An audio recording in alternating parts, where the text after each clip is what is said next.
आज हम एक ऐसी जगह की बात करने वाले हैं जहां हम में से कई लोग रहते तो हैं, पर अक्सर उसे घर जैसा महसूस नहीं कर पाते। हमारी हाउसिंग सोसाइटी। चलिए एक सोसाइटी की कल्पना करते हैं। नाम रख लेते हैं शांति विहार।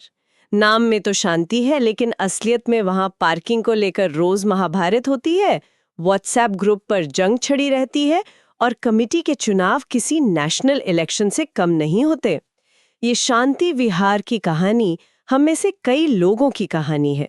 सोसाइटी अच्छी मंशा से बनती है, लेकिन जल्द ही राजनीति, झगड़ों और कुप्रबंधन का अड्डा बन जाती है। हमारे पास कुछ बहुत ही दिलचस्प नोट्स हैं जिनका शीर्षक है लोकतांत्रिक आवासीय शासन के सिद्धांत। आज हम इन्हीं नोट्स की गहराइयों में उतरेंगे और समझेंगे कि शांति विहार जैसी सोसाइटियों को वाकई में शांतिपूर्ण और लोकतांत्रिक कैसे बनाया जा सकता है। तो चलिए इसका विश्लेषण करते हैं। सबसे बड़ा सवाल जब कोई RWA या सोसाइटी बनती है तो वो पहली और सबसे बड़ी गलती क्या करती है, जहां से सारी समस्याएं शुरू होती हैं। देखिए, सबसे पहली और बुनियादी गलती होती है सत्ता का कुछ हाथों में सिमट जाना। नोट्स का पहला सिद्धांत यही कहता है कि सोसाइटी का कंट्रोल कभी भी किसी भी हालत में एक व्यक्ति या एक छोटे से गुट के हाथ में नहीं जाना चाहिए। इसका मकसद सेवा करना है, शासन करना नहीं। जैसे ही यह संतुलन बिगड़ता है, शांति विहार बनने की कहानी शुरू हो जाती है। लेकिन रुकिए, ये सुनने में तो थोड़ा अजीब लगता है। अगर कुछ काबिल और मेहनती लोग मिलकर सोसाइटी चला रहे हैं तो इसमें हर्ज क्या है? शायद वो बेहतर और तेजी से फैसले ले सकते हैं। ये एक बहुत ही आम तर्क है, लेकिन इसकी जड़ में खतरा छिपा है। जब भी कंट्रोल कुछ लोगों तक सीमित होता है तो दो चीजें होती हैं। पहली, फैसले एक तरफा होने लगते हैं। वो फैसले लिए जाते हैं जो उस गुट को सही लगते हैं, ना कि पूरी सोसाइटी को। और दूसरी, जो ज्यादा खतरनाक है, वो है बाकी सदस्यों का धीरे धीरे सिस्टम से बाहर हो जाना। उन्हें लगने लगता है कि उनकी आवाज की कोई कीमत नहीं है, उनकी राय कोई नहीं सुनता। और यहीं से अविश्वास और गुटबाजी का जहर घुलना शुरू होता है। नहीं, बल्कि लोगों की चुप्पी और उदासीनता है। जब लोगों को लगे कि सिस्टम में उनकी कोई जगह नहीं है, तो वो हिस्सा लेना ही बंद कर देते हैं।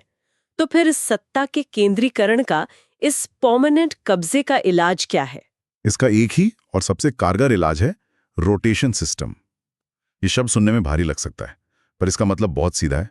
कमेटी के सदस्य हर साल बदलने चाहिए। सत्ता किसी की जागीर नहीं है, ये एक जिम्मेदारी है जो घूमती रहनी चाहिए। ये वो चाबी है जो ये सुनिश्चित करती है कि कोई भी व्यक्ति या गुट ताला लगा कर न बैठ जाए।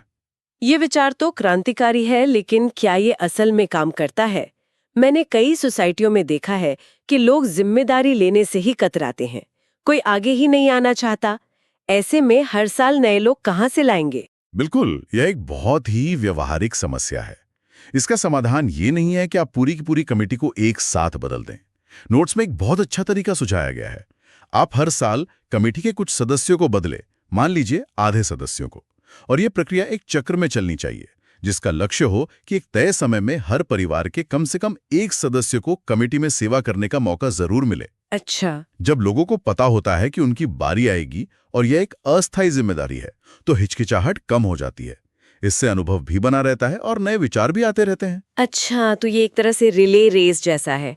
आप बैटन अगले धावक को देते हैं, रेस रुकती नहीं है, बस दौड़ने वाला बदल जाता है। चलिए मान लिया कि लोग आने के लिए तैयार हो गए, लेकिन अक्सर कमिटियों में पदों को लेकर बड़ी लड़ाई होती है। अध्यक्ष, उपाध्यक्ष, सचिव। हाँ हाँ, सह सचिव, कोषाध्यक्ष। पूरी एक लंबी लिस्ट होती है। क्या इतने तामझाम की जरूरत है? बिल्कुल नहीं, ये एक और जाल है। जितने ज्यादा पद, उतना ज्यादा अहंकार और भ्रम। संरचना को बिल्कुल सरल रखना चाहिए। मुख्य रूप से सिर्फ 3 पद काफी होते हैं। अध्यक्ष, जो बैठकों का नेतृत्व करे, सचिव, जो रिकॉर्ड और कम्युनिकेशन संभाले, और कोषाध्यक्ष, जो हिसाब किताब देखे। और सबसे जरूरी बात, इन मुख्य पदों का भी हर साल रोटेशन होना चाहिए। कोई भी व्यक्ति किसी कुर्सी से हमेशा के लिए नहीं जुड़ना चाहिए। यहाँ एक और दिलचस्प बात सामने आती है। अक्सर हम देखते हैं कि कमेटी के सदस्य छोटे छोटे कामों में उलझे रहते हैं। पानी का टैंकर नहीं आया तो सेक्रेटरी को फोन करो, लिफ्ट में लाइट खराब है तो प्रेसिडेंट को बताओ। क्या कमेटी का यही काम है? नहीं, और ये एक बहुत बड़ी गलतफहमी है जो अच्छे भले लोगों को भी थका देती है। कमेटी का काम क्रियान्वयन यानी एग्जीक्यूशन नहीं है, इसे ऐसे समझिए, कमेटी सोसाइटी की कह सकते हैं बोर्ड ऑफ डायरेक्टर्स की तरह है, ना कि डिपार्टमेंट मैनेजर। उनका काम है विजन तय करना, नीतियां बनाना, बजट पास करना। और कामों की निगरानी करना। हाँ, और कामों की निगरानी करना।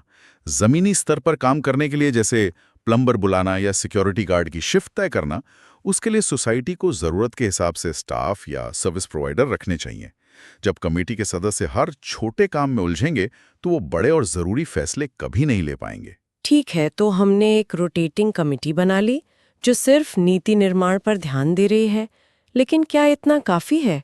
कई बार अनुभव की कमी में कोई कमेटी गलत फैसले भी तो ले सकती है, जैसे किसी महंगी कंपनी को बिना जांच पड़ताल के कोई बड़ा कॉन्ट्रैक्ट दे देना।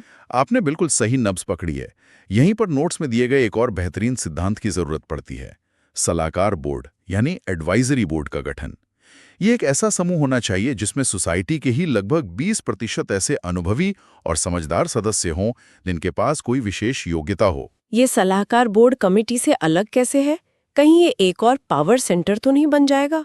नहीं, इसे इस तरह समझिए। अगर कमेटी गाड़ी चला रही है तो सलाहकार बोर्ड वो अनुभवी व्यक्ति है जो नक्शा लेकर बगल में बैठा है। वो ड्राइवर को ये नहीं बताता कि स्टीयरिंग कैसे घुमाना है, लेकिन वो ये बता सकता है कि आगे एक खतरनाक मोड़ है या एक छोटा रास्ता है जो मंजिल तक जल्दी पहुंचा सकता है। इस बोर्ड में कोई रिटायर्ड जज, कोई चार्टर्ड अकाउंटेंट, कोई इंजीनियर या कोई अनुभवी प्रशासक हो सकता है। ये लोग कमेटी को सलाह देते हैं, उनकी जांच पड़ताल करते हैं, लेकिन रोजमर्रा के फैसलों में दखल नहीं देते। ये एक तरह से सोसाइटी के अपने थिंक टैंक की तरह काम करते हैं। मतलब ये सोसाइटी के अपने ही टैलेंट पूल का इस्तेमाल करने का एक तरीका है। ये तो बहुत अच्छा विचार है। तो हमारे शांति विहार में अब एक अच्छी कमेटी है, एक सलाहकार बोर्ड भी है, सब कुछ परफेक्ट लग रहा है।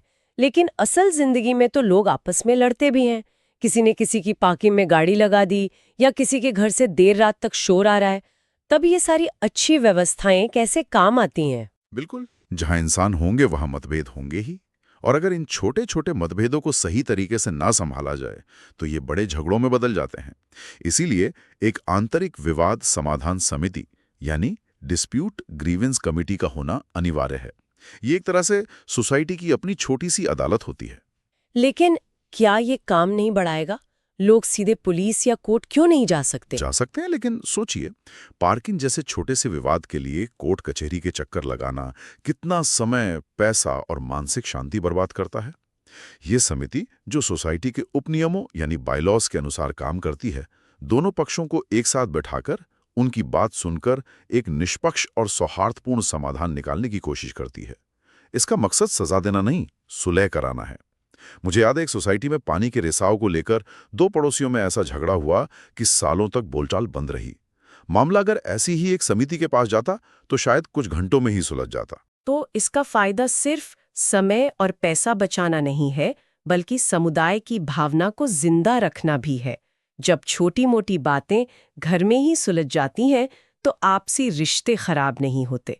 चलिए अब सबसे मुश्किल सवाल पर आते हैं, पैसा। किसी भी संगठन की जान पैसा होता है। सोसाइटी चलाने के लिए फंड कहाँ से आना चाहिए? क्या सिर्फ मेंटेनेंस चार्ज बढ़ाते रहना ही एकमात्र रास्ता है? ये बहुत ही कमजोर मॉडल है। सारा वित्तीय बोझ सिर्फ सदस्यों पर डालना उन्हें हतोत्साहित करता है। एक अच्छी सोसाइटी आय के दूसरे रास्ते भी बनाती है। नोट्स इसे विविध राजस्व धाराएं कहते हैं। एक मिनट, विविध राजस्व धाराएं? सुनने में तो ये भी बड़ा भारी शब्द है। इसका आसान मतलब क्या हुआ? हाँ, इसका मतलब है कि सोसाइटी को अपनी छोटी मोटी साइड इनकम भी बनानी चाहिए। जैसे सोसाइटी में काम करने वाले सर्विस प्रोवाइडर्स, जैसे केबल वाला या इंटरनेट वाला, उनसे एक छोटी सी वार्षिक सुविधा शुल्क लेना। या फिर सोसाइटी के कॉमन एरिया में किसी ब्रांड द्वारा कोई छोटा मोटा कार्यक्रम प्रायोजित करवाना। इसके अलावा प्रोग्राम आधारित राजस्व भी एक अच्छा विकल्प है। अच्छा, जैसे सोसाइटी के हॉल में योगा क्लास चलवाना या वीकेंड पे बच्चों के लिए कोई पेड एक्टिविटी करवाना। एकदम सही। इससे न सिर्फ सोसाइटी की आय बढ़ती है, बल्कि सदस्यों के लिए सुविधाएं भी बढ़ती हैं। लक्ष्य यह होना चाहिए कि मेंटेनेंस चार्ज सिर्फ जरूरी खर्चों के लिए हो, बाकी चीजों के लिए सोसाइटी आत्मनिर्भर बने। और खर्चों के बारे में क्या? अक्सर देखा जाता है कि त्योहारों या कार्यक्रमों में बेहिसाब खर्च हो जाता है, जिस पर बाद में व्हाट्सएप ग्रुप पर लड़ाई होती है। इसका क्या समाधान है? पारदर्शिता और अनुशासन। इसका एक ही नियम है, बिना बजट के कोई खर्च नहीं। हर कार्यक्रम या प्रोजेक्ट के लिए पहले एक बजट तय होना चाहिए और उस बजट को समिति को आम सभा यानी सभी सदस्यों की मीटिंग के सामने रखकर उसकी मंजूरी लेनी चाहिए। सोचिए, आम सभा सोसाइटी की संसद की तरह है और समिति उसकी कैबिनेट। कोई भी बड़ा खर्च करने से पहले कैबिनेट को संसद से मंजूरी लेनी पड़ती है। इससे ये पक्का हो जाता है कि कुछ लोग मिलकर सबका पैसा अपनी मर्जी से खर्च नहीं कर सकते। नोट्स में एक दिलचस्प शब्द इस्तेमाल हुआ है, घाटे का बजट। आमतौर पर तो घाटा अच्छी बात नहीं मानी जाती, लेकिन यहाँ इसका क्या मतलब है? यहाँ घाटे का बजट का मतलब पारंपरिक अर्थशास्त्र वाला नहीं है। ये एक मानसिकता है। इसका मतलब है पहले से ही खर्च की एक सीमा तय करना और हमेशा उससे कम में काम करने की कोशिश करना, यानी दिखावटी और फिजूल खर्ची से बचना। उदाहरण के लिए, अगर किसी कार्यक्रम के लिए 1 लाख का बजट पास हुआ है तो कोशिश ये होनी चाहिए कि काम 90,000 में ही हो जाए ताकि 10,000 की बचत हो सके।